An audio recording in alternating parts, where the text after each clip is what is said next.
नमस्कार, मैं वीरेंद्र पवार और आप देख रहे हैं द लोक सदन। आरक्षण रा रखवाड़ा ते सूता मत रिजोर है, आवेला कई मूड मार्ग में ते बैंव ताई रिजोर है।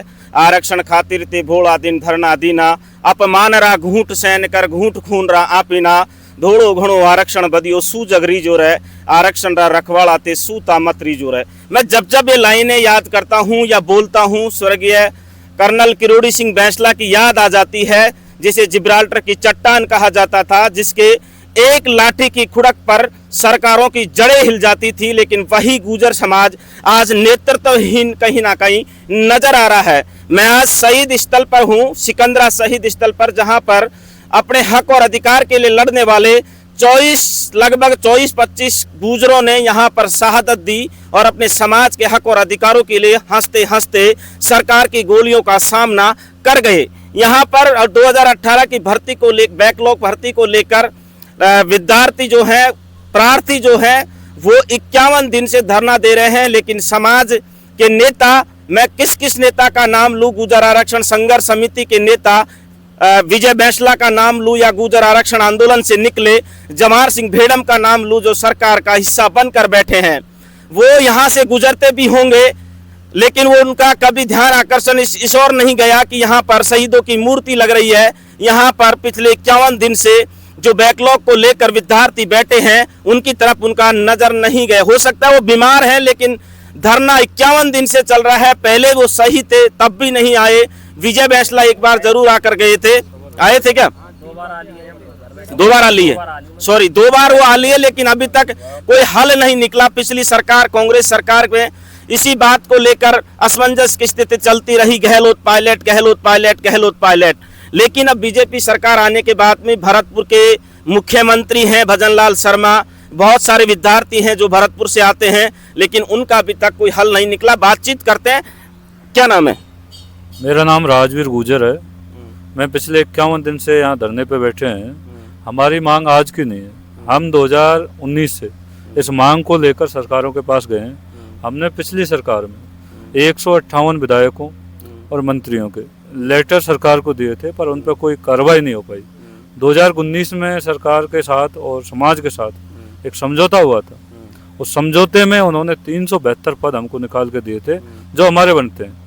हम सरकारों से भीख नहीं मांगते, हमारा हक मांगते हैं, और उस हक के तहत हम ये लड़ाई आज तक लड़ रहे हैं। हम 51 दिन से यहाँ बैठे हुए हैं, सरकारों से हमारी बात होती आई है। कम से कम ज़्यादा नहीं मानो तो 4 से 5 बार समाज के समझौते हुए, 4 से 5 बार सरकारों की रिव्यू मीटिंगें हुई, पर अभी तक उसमें निर्णय नहीं निकल पाया है। इसीलिए अब बीजेपी सरकार में हमको आदरणीय जवाहर सिंह जी भेड़म से एक उम्मीद नज़र आती है, जो हमारे क्षेत्र के और इस सरकार के गृह राज्य मंत्री हैं। तो हमको कहीं ना कहीं एक उम्मीद है कि वो समाज के भी हैं और आरक्षण से निकले हुए भी, वो हमारी पीड़ा को समझेंगे। और आदरणीय जो भजनलाल जी जो हैं हमारे सीएम, सवाल सबसे बड़ा ये निकल कर आता है, जब जवाहर सिंह भेड़म गृह राज्य मंत्री हैं, जिस जिले से जवाहर भेड़म आते हैं उसी जिले से राजस्थान के मुख्यमंत्री आते हैं, पहली बार मुख्यमंत्री बने हैं, तो ये एक लेटर का मामला है। सीधा मुख्यमंत्री आदेश क्यों नहीं दे देते कि बैकलॉग दे दो? पिछली सरकार में आपने देखा कि एससी को कैसे बैकलॉग मिला, एक ही लेटर में जाता है, बैकलॉग मिल जाता है। जाटों को बैकलॉग मिल जाता है, एससी को बैकलॉग मिल जाता है, एसटी को बैकलॉग मिल जाता है। लेकिन सबसे बड़ा सवाल ये निकल कर आता है कि इतने साल गुजरने के बाद भी आज भी आप लोग 51 दिन से धरने पर बैठे और अभी तक आपको बैकलॉग नहीं मिला। एक लेटर का तो मामला है और ज्यादा है भी नहीं। मैं आपके चैनल के माध्यम से कहना चाहता हूँ, कहीं ना कहीं कर्नल साहब जाने के बाद हमारे समाज के जो शीर्ष नेतृत्व है उसमें कमजोरी तो आई। कमजोरी के बाद में जो जवाहर सिंह जी भेड़म, उनसे हमें एक आशा है, क्योंकि उन्होंने हमारी कई बार सरकार से मीटिंग करवाने का प्रयास किया, और ये मैं समझता हूँ कि एक प्रक्रिया का मामला है जो वो करवा रहे हैं। और उनका जो हमको जो आश्वासन मिलता है, उसमें आश्वासन ये, सवाल ये है, 1.5 से 2 साल हो गए सरकार को। जी, पहले भी चल रहा है मामला। कब इतने में 2 साल और गुजर जाएंगे, 4 साल हो जाएंगे, आचार संहिता लग जाएंगे, फिर चुनाव हो जाएंगे। ये पिछली सरकार में हुआ। बिल्कुल मैं आपको बता देता हूँ कि आदरणीय जवाहर सिंह जी भेड़म से पिछले कुछ दिन पहले यहाँ आए थे, तो उन्होंने हमारे हालचाल भी पूछे और हमारी प्रक्रिया पे पूरी मतलब डिटेल में संज्ञान लिया था और हमसे बातचीत की थी। उनके तहत हमने एक ब्यूरोक्रेट से मीटिंग भी की थी पिछले दिनों। उन्होंने हमारी इस भर्ती को लेकर कहीं ना कहीं एक विधिक राय के चक्कर में अटकी पड़ी है, तो विधिक राय की भी शायद प्रक्रिया पूरी हो गई है और वो जल्दी हमको जवाब दे के, हमको आशा है, ऐसे हम उम्मीद करते हैं कि आने वाले समय में जल्दी हमको शायद नियुक्ति का रास्ता खुलेगा। क्या नाम है भाई साहब? मेरा नाम रितेश गुजर है। क्या लग रहा है, राजवीर जी कह रहे हैं कि जवार भेड़म से बड़ी उम्मीद है, गुजर आरक्षण संघर्ष समिति के अध्यक्ष विजय बैंसला से उम्मीद नहीं है? ये बैंसला साहब को हमने 2 बार आमंत्रित भी किया है, 1 बार आए हैं, लेकिन जो हमें उम्मीद थी, जिस उम्मीद से हम उनकी तरफ देखते हैं, वो हमें नजर नहीं आया कहीं भी। ये है। अब क्या लग रहा है आपको? अब एक बार हम जवाहर जी की प्रतीक्षा कर रहे हैं, वो हमें क्या देते हैं, उसके बाद हम पंच पटेल और समाज को लेकर आगे बढ़ेंगे। जैसा समाज बोलेगा वैसा। क्या नाम है भाई साहब? वेद प्रकाश गुर्जर से। आप भी अभ्यर्थी हो? हाँ जी बिल्कुल। जवार भेड़म आए हैं 2 बार? हाँ 2 बार आए, धरना स्थल पे भी आए और उनके आने के बाद सोशल मीडिया पे कोई पोस्ट नहीं डाली उन्होंने? नहीं, सोशल मीडिया पे यहाँ डाली है पोस्ट, तो हमने खुद ने डाली है पोस्ट, तो सोशल मीडिया पे डाली, सभी सामाजिक ग्रुपों में भी डाली हैं और उसके बाद चर्चाएं भी हुई हैं सभी ग्रुपों पे कि किस तरह से आए, क्या हुआ है, सारी प्रक्रिया हुई। उसके बाद हम सेक्रेटरीट भी गए हैं, कार्य विभाग में हमारी एक मीटिंग बैठी है, उसमें जो 12-13 वाला जो इशू चल रहा था लगातार, 12 को जोनिंग हुई, 13 को जोनिंग हुई, उसके बारे में हमने पुख्ता सबूत भी रखे हैं, सरकार के जो लेटर हैं वो रखें। उसके आधार पर हम माननीय पाठक जी के सामने बैठे तो उन्होंने कहा कि हाँ 13 माननीय और 13 को ही ज्वाइनिंग मानी गई है। उसके आधार पर दोबारा से फाइल तैयार की गई है और वहाँ पे तैयार फाइल करने के बाद उस पर हो सकता है आज या कल में रिव्यू मीटिंग हो। कल भी हम माननीय जवाहर मंत्री जी से मिल के आए हैं, उन्होंने कहा है कि मैं मीटिंग 23 को हुई थी, उसके जस्ट 2-3 दिन बाद वो एडमिट हो गए, बीमार हो गए। उसके बाद वो कल उन्होंने काम सुचारू रूप से शुरू किया है।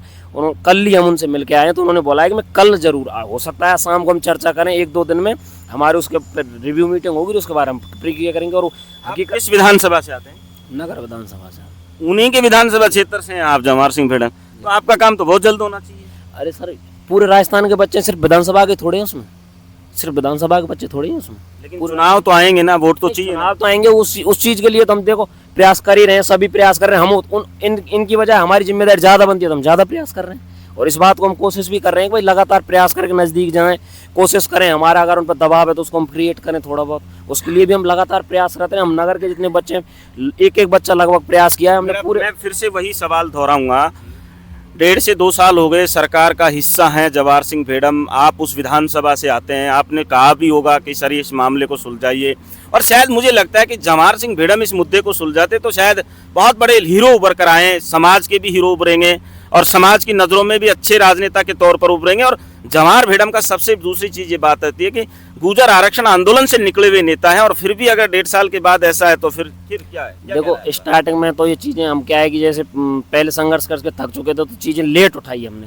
पूरे ऐसा नहीं है कि सरकार बनते ही मंत्री बने ना हम उनके साथ लग पड़े। स्टार्टिंग में हमने उनके सामने बातें रखी तो उनके दिमाग में स्टार्टिंग में ये था कि शायद ये प्रकरण ही कुछ अलग है, समझ में नहीं है। 1-2 महीने तो हमें उन चीज़ों को समझाने में, नज़दीकी जाने में लगे। फिर उसके बाद क्या है, थोड़ा बहुत राजनीतिक पटाक्षेप भी आते हैं कि इस तरह से नहीं है, इस तरह से नहीं है, वो चीज़ें हुई। उसके बाद हम डायरेक्ट जुड़ने हुए, लगभग मुश्किल से 3-3.5 महीने हुए कि हम बैक टू बैक उनके पास जा रहे हैं और उनसे मीटिंगें शुरू हुई हैं। उसके बाद हम स्टार्टिंग की हमारी मीटिंग हुई होगी, लगभग 3 महीने हुए होंगे राजवीर जी शायद।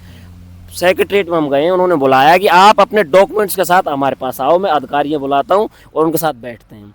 तो उसमें बैठे तो उन्होंने हमारे पास उस समय यही पेच रखा था कि आपकी ज्वाइनिंग 12 तारीख को पहली ज्वाइनिंग हो चुकी है और उसके आधार पर भर्ती बंद की जा चुकी है। उसी दिन माननीय मंत्री जी ने ये लेटर जारी किया कि इसमें क्या चल रहा है, इसके बारे में मुझे पूरी जानकारी दें। उसके बाद रिव्यू मीटिंग के बाद हम लगातार डॉक्यूमेंट्स जारी ढूंढें, सारी चीज़ें जुटाई हैं। उसके बाद हम जैसे ही हमें मिला है कि 13 तारीख है, उसमें हमें क्लू मिले हैं कि यार हम गलत फंसे हुए हैं और ज्वाइनिंग भी लगभग प्रत्येक डिस्ट्रिक्ट की हमने निकाली है कि यहाँ ज्वाइनिंग नहीं हुई है। वो तो एक आदेश जारी हुए थे, ज्वाइनिंग तो 13 को हुई है। फिर उसके बाद माध्यमिक शिक्षा बोर्ड है, उन्होंने भी स्पष्ट रूप से माना है कि जो 13 तारीख को ज्वाइनिंग हुई है उसी आधार पर 19 तारीख को ज्वाइनिंग की गई है। तो वो उनका माध्यमिक शिक्षा बोर्ड का लेटर है, वो भी जारी हुआ है, तो वो भी हमने सामने रखा है। उसके बाद मंत्री जी को भी ये लगा है कि बच्चों को गलत फंसा है। उसके मामले में मंत्री जी से हम माननीय जवाहर सिंह भेड़म जी से मिले थे भरतपुर सेक्रेटरी सर्किट हाउस में। वहाँ पे उन्होंने कहा कि मैंने इन सारी चीज़ों पर पुख्ता जानकारी ली है, मैंने जहाँ मैं ले सकता हूँ वो चीज़ ली है, हमारी ये नौकरी जेन्युइन है, हम इसके लिए प्रयास करेंगे। उसके बाद जस्ट 3-4 दिन बाद ये हमारे यहाँ धरना चल ही रहा था तब, उसके बाद माननीय मुख्यमंत्री जी वहाँ भरतपुर गए, उसके बाद वहाँ भी हमने उनसे कोशिश की थी मिलने की। मुख्यमंत्री जी ने भी कहा था गिरिराज जी महाराज सब भली करेंगे, हम प्रयास करेंगे। उसके बाद हमने उनको कहा, तो उन्होंने कहा कि मैंने मुख्यमंत्री जी से चर्चाएं की हैं, प्रयास कर रहे हैं और उन आगे चीज़ों में चर्चा करेंगे। उसके बाद हमारी अब लगातार back to back time to time meeting हुई है। मीटिंग होने के बाद अब हम लगभग हमें अब तक जितना भी हम 6 साल में संघर्ष करें, हमें थोड़ा सा ये तो लगा है कि क्रम से हमारा संघर्ष सही चल रहा है और कोशिश करते हैं। हो सकता है हम अभी भाई जब तक ज्वाइनिंग नहीं है जब तक तो हम संघर्षरत ही हैं, लेकिन लग रहा है कि थोड़ा सा चीज़ें पटरी पर हैं। क्या नाम है? सर अरुण गुर्जर। आप भी प्रार्थी हैं? बिल्कुल सर।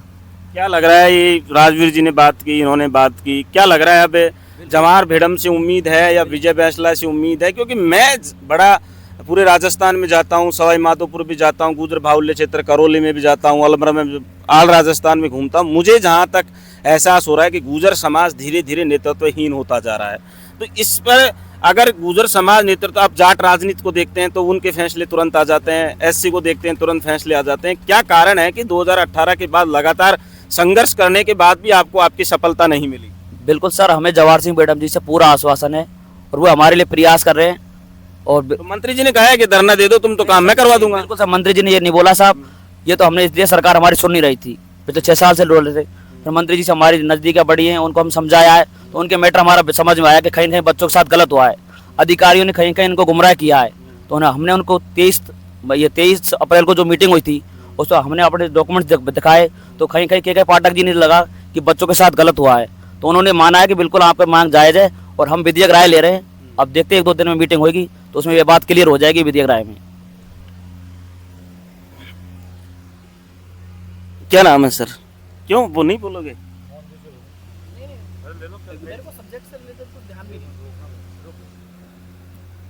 और कौन बोलेगा? है कोई? चलने दो उसको तो। यार अपनी बात तो रख सकते हो ना, बात तो रख सकते हो। क्या नाम है? नाम विजय सिंह। क्या लग रहा है अब आपको उम्मीद जगी है? हाँ उम्मीद तो है साहब, 99%। आप भी नगर से आते हैं? बिल्कुल नगर से ही है। नगर से कौन कौन है यहाँ? और बिल्कुल उम्मीद है साहब, 99.5% उम्मीद है, 100% उम्मीद है, पूरा काम होगा। 99.5 या 101? अरे पूरी उम्मीद है साहब। अब आधी परसेंट की तो कोई भगवान नहीं है, आधी परसेंट में तो भगवान भी नहीं कह सकता है कि होगा कि नहीं होगा, लेकिन 99.5% होगा। हमारे मंत्री पर पूरा भरोसा। केपी को बोलो। क्या कह रहे हो? हमें जवाहर जी पे पूरा भरोसा है कि नियुक्तियाँ हमें जल्दी मिलेंगी। क्या नाम है सर? हंसराज गुजर। कहाँ से आते हैं आप? मैं सीकर से हूँ। विधानसभा कौन सी लगती है? सीकर विधानसभा। सीकर। मैं अभ्यर्थी तय अभ्यर्थी हो आप भी? नहीं अभ्यर्थी नहीं हूँ। मैं 372 में नहीं, लेकिन मैं विधानसभा की तैयारी कर रहे हो एमएलए की? नहीं मैं तो एक टीचर हूँ। लेकिन मैं इन 372 के लिए कहना चाहता हूँ, सरकार और सरकार के जो सदस्य हैं, अभी प्रधान, एमएलए, उन सब को साथ में हमारे जो सामाजिक संगठन है उनसे भी मेरा अपील है कि हमने समाज के नाम से संगठन बना रखे हैं। केवल ये अकेले विजय बैसला जी की जिम्मेदारी नहीं, अभी सभी सामाजिक संगठनों की जरूरत है। गुड बात। सबसे बड़ी बात यह है कि ये नौकरी 372 घरों में दीपक जलाएगी और 372 घरों से की 3 पीढ़ियां सुधरेगी। नौकरी एक 372 घरों में नहीं लगेगी, इनकी 3 पीढ़ियां सुधरेगी। इसलिए जितने सामाजिक संगठन है वो सब मतभेद भूल के एक मंच पे आके और वो किसी एक को नेता चुने और इन लोगों का काम होना चाहिए। ये वाजिब मांग है और इसका हमने पहले भी आदरणीय हमारे पोखरमल जी साहब के नेतृत्व में हमने एक लेटर लिखाने का बड़ा आंदोलन किया था। राजस्थान के 156 जनप्रतिनिधियों से हमने बाई हैंड लेटर लिखा के पूर्व मुख्यमंत्री अशोक गहलोत को बाई हैंड डाक से हमने भेजा है। लेकिन उस समय मानेसर प्रकरण होने से वो लेटरों का कुछ निकला नहीं। लेकिन हम फिर कह रहे हैं इनके साथ हैं और जितना सामाजिक संगठन है, जितनी हमारे यहाँ कितनी सेनाएं हैं, कितनी महासभाएं हैं, समिति हैं, वो केवल विजय बैंसला की अकेले की जिम्मेदारी नहीं है, उन सब की जिम्मेदारी है, क्योंकि समाज के नेता तो वो भी हैं और उनका भी यही मौजूदा है कि समाज के लोग आज पीड़ा में हैं। ये 372 लोग जिनके घरों में रोशनियां खत्म हो रही हैं, उन लोगों की पीड़ा है, तो वो लोग क्यों नहीं सोचते? भाई अकेला विजय बैंसला ही थोड़ी है भाई, और भी तो मैं कोई सी महासभा का अध्यक्ष बन के बैठा है, कोई इंटरनेशनल नेशनल बहुत सारी महासभा है। ये सारे वो लोगों को मिलके और इसको सरकार पर प्रेशर डाल के और दबाव बना के ये काम होना चाहिए। ये वाजिब मांग है और ये जरूर होनी चाहिए। हंसराज जी हैं जो पेशे से अध्यापक हैं, सीकर से आते हैं, अभ्यर्थी हैं जो 372 का बैकलॉग लेने के लिए 51 दिन से धरना दे रहे हैं।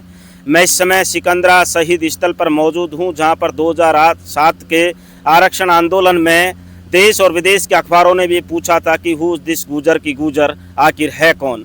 वो कर्नल बैंसला जब नुक्कड़ सभाएं करते थे तो लोग ये कहते थे कि ये कर्नल पागल हो गया, फौजी पागल हो गया। लेकिन जब 2006-07 में वो नुक्कड़ सभाओं का जब परिणाम निकला तो ऐसा परिणाम निकला कि वसुंधरा सरकार की जड़ें हिल गई थी, केंद्र सरकार की जड़ें हिल गई थी। लेकिन आज उस कर्नल स्वर्गीय कर्नल किरोड़ी सिंह बैंसला जो मील का पत्थर बना के गए, जो अपनी समाज को एक विचार दे के गए, जो अपनी समाज को एक नई क्रांति और नई ऊर्जा दे के गए, उन विचारों का कहीं ना कहीं दमन होता हुआ नजर आ रहा है। कहीं ना कहीं उस विचारधारा का कहीं ना कहीं एक कमजोर होती हुई कहीं ना कहीं दिख रही है।